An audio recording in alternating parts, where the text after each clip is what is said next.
अथ ब्रह्मसूत्रम् अथ शारीरकमीमांसादर्शने महर्षि श्री बादरायण विरचितानां ब्रह्मसूत्राणां तृतीयाध्याये द्वितीयः पादः ब्रह्मसूत्रము సాధనాధ్యాయము త్వం తత్ పద అర్థ శోధన పాదము. ఈ పాదంలో పూర్వ భాగంలో త్వం పదం యొక్క అర్థాన్ని, ఉత్తర భాగంలో తత్పదం యొక్క అర్థాన్ని శోధనం చేశారు. పూర్వభాగేన త్వం పదార్థస్య ఉత్తర భాగేన తత్పదార్థస్య చ శోధనం. త్వం తత్పదార్థ శోధన పాదంలో మొదటి అధికరణము సంధ్యా అధికరణం. సంధ్యా అధికరణం. ఈ సంధ్యా అధికరణంలో స్వప్నావస్థలో జీవుని యొక్క స్థితి, స్వప్నావస్థలో జీవుని స్థితి. స్వప్నంలో సాంసారిక వస్తువుల యొక్క రచన జీవుడు తానే స్వయంగా చేస్తూ ఉంటాడు. అయితే పరబ్రహ్మము నియమించినట్లే జీవుడు అట్లు చేస్తూ ఉంటాడు. ఇలా స్వయంగా తాను సాంసారిక వస్తువుల యొక్క రచన చేయడానికి ఆ పరబ్రహ్మమే ఆయనకి నిర్మించుకునేటట్టుగా నియమించడం జరిగింది. కాబట్టి పరమాత్మ పరబ్రహ్మము నియమించినట్లే జీవుడు అట్లా స్వప్నంలో సాంసారిక వస్తువుల యొక్క రచన చేస్తూ ఉంటాడు. స్వప్నమునందలి ఘటనలు, మన యొక్క కలలో జరిగేటువంటి ఘటనలు జీవాత్మ యొక్క స్వతంత్ర రచనలు కావు. జీవుడు కేవలము నిమిత్త మాత్రుడు మాత్రమే. కలలో జరిగేటువంటి స్వప్నమునందలి ఘటనలు, అక్కడ అనుభవాలు జీవాత్మ యొక్క స్వతంత్ర రచనలు కావు. స్వప్నంలో జరిగేవి వాటికి జీవుడు స్వయంగా నిర్మించేటువంటిది కాదు ఆ కళ. జీవుడు నిమిత్త మాత్రుడు మాత్రమే. సమస్తము జీవాత్మ యొక్క కర్మ అనుసారము, తన యొక్క కర్మయే ఆ కర్మ ఫలంగా స్వప్నాన్ని నిర్మిస్తుంది. పరమాత్మ శక్తి ద్వారానే ఈ జీవుడు ఈ సాంసారిక వస్తువుల యొక్క సృష్టి తాను చేసుకోవడానికి అవకాశం ఏర్పడుతుంది. కాబట్టి పరమాత్మ శక్తి ద్వారానే ఇదంతా కూడా సంపన్నం అవుతుంది. స్వప్న కాలంలో చూడబడినటువంటి దృశ్యాలు, మనకి కళ జరుగుతున్నటువంటి స్వప్న కాలంలో చూడబడినటువంటి దృశ్యాలన్నీ కూడా పరమాత్మచే ప్రేరణ చేయబడినటువంటి శుభ అశుభ సూచకములు.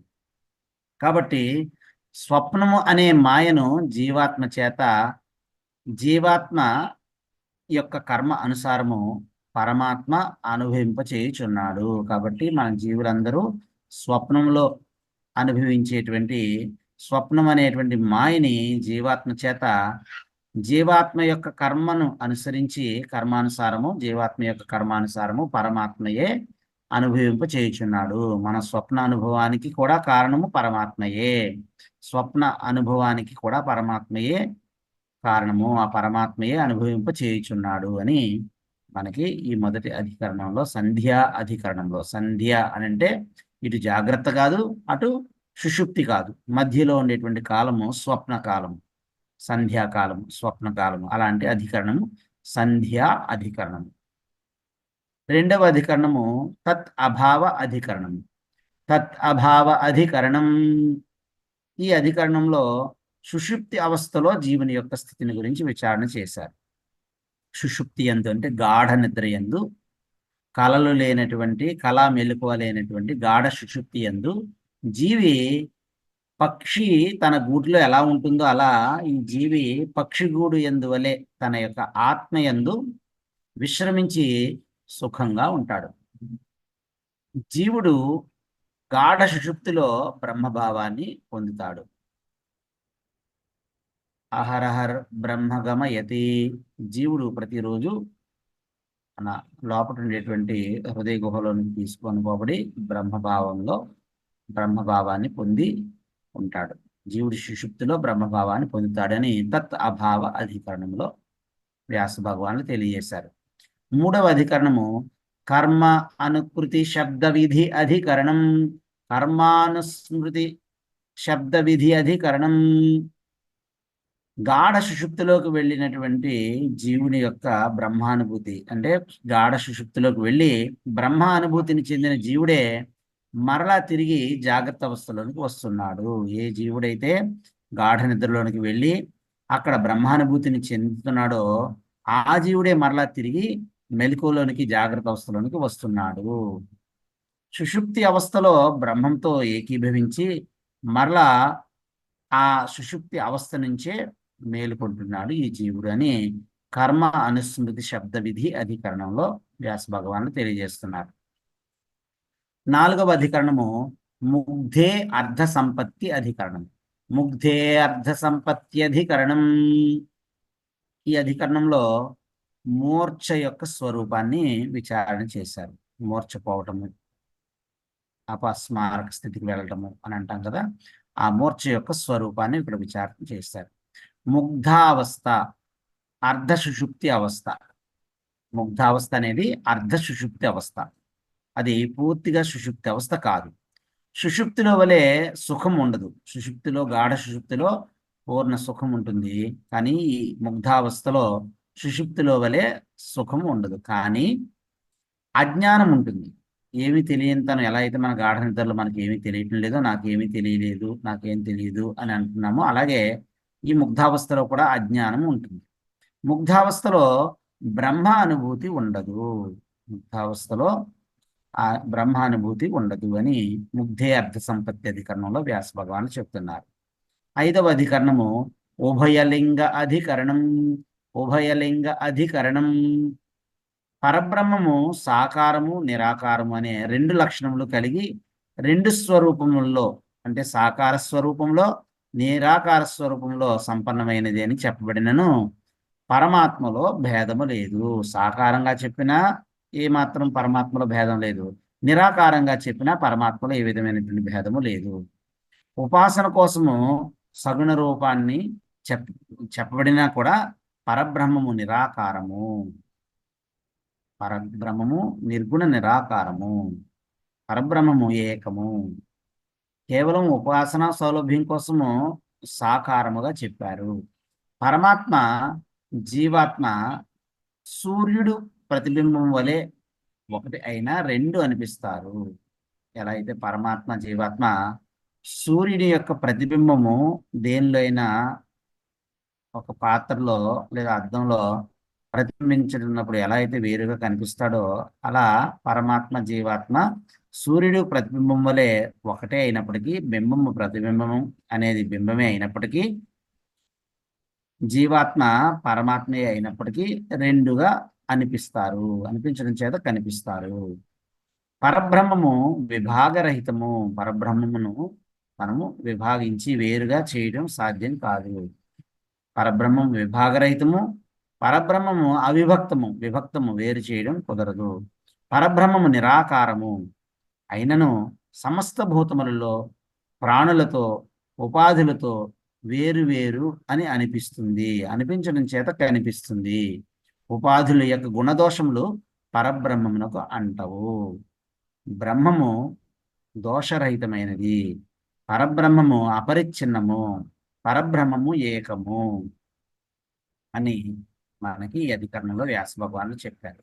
6వ అధికరణము ప్రకృత ఏతావత్వాధికరణం. ప్రకృత ఏతావత్వాధికరణం.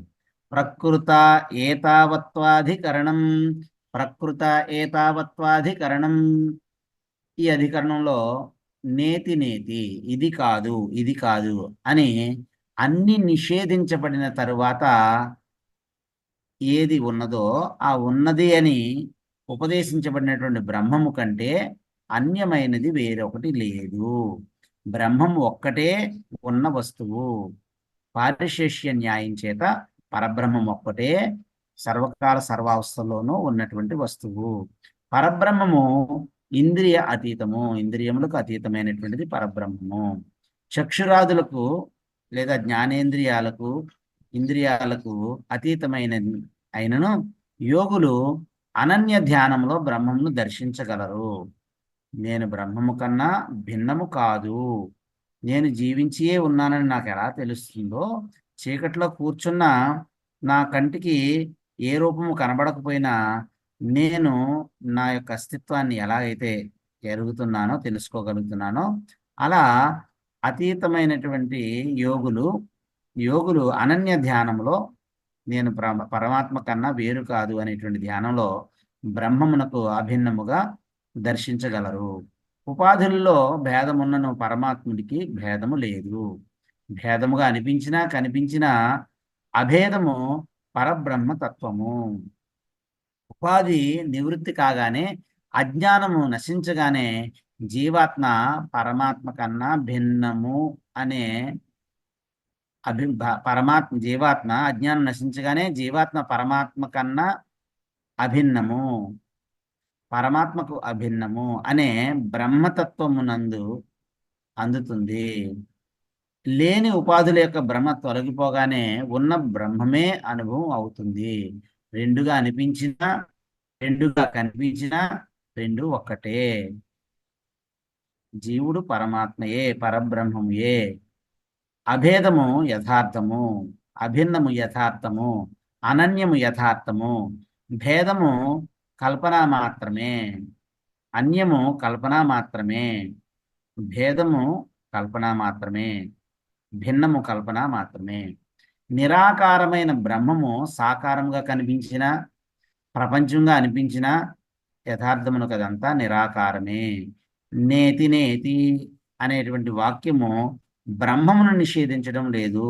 బ్రహ్మ భిన్నమైనటువంటి వాటినన్నింటినీ కూడా ఆ అన్యభావనలను, అజ్ఞానమును, భ్రమలను నిషేధించడం చేస్తుంది తప్ప బ్రహ్మమును నిషేధించడం లేదు అనేది ఈ అధికరణంలో మనకి వ్యాస భగవానులు చెబుతున్నారు. 7వ అధికరణము పరాధికరణము. పరాధికరణం, పరా అధికరణం. ఈ అధికరణంలో బ్రహ్మము ఒక్కటే, ఏకం బ్రహ్మ, అది అద్వితీయము, రెండవది లేనటువంటి బ్రహ్మము. బుద్ధికి అర్థమయ్యే విధంగా బ్రహ్మమునకు పాదములు మొదలైన అవయవములు చెప్పబడిన బ్రహ్మము నిరవయవము.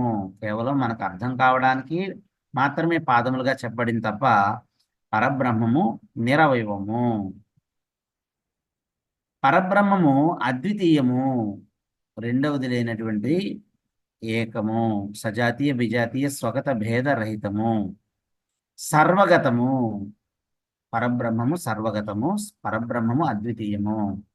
పరబ్రహ్మము అన్నింటా ఉన్నది, సర్వకాల సర్వావస్థల్లోనూ ఉన్నది.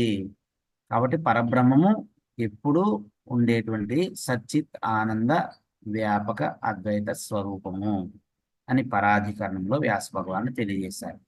8వ అధికరణము ఫల అధికరణం. ఫలాధికరణం, ఫల అధికరణం. కర్మఫలాన్ని ఇచ్చేవాడు పరమాత్మయే. సర్వాంతర్యామి, సర్వాధ్యక్షుడు, సృష్టి స్థితి లయములకు కారకుడైన పరమాత్మ కర్మలు ఆచరించిన వారికి వారి కర్మలకు అనుగుణంగా ఫలములను కలిగిస్తాడు. ఆయనయే కర్మఫలాన్ని ఇచ్చేటువంటి కర్త.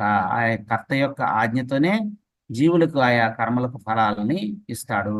కాబట్టి ఆ పరమాత్మయే కర్మఫల ప్రదాత.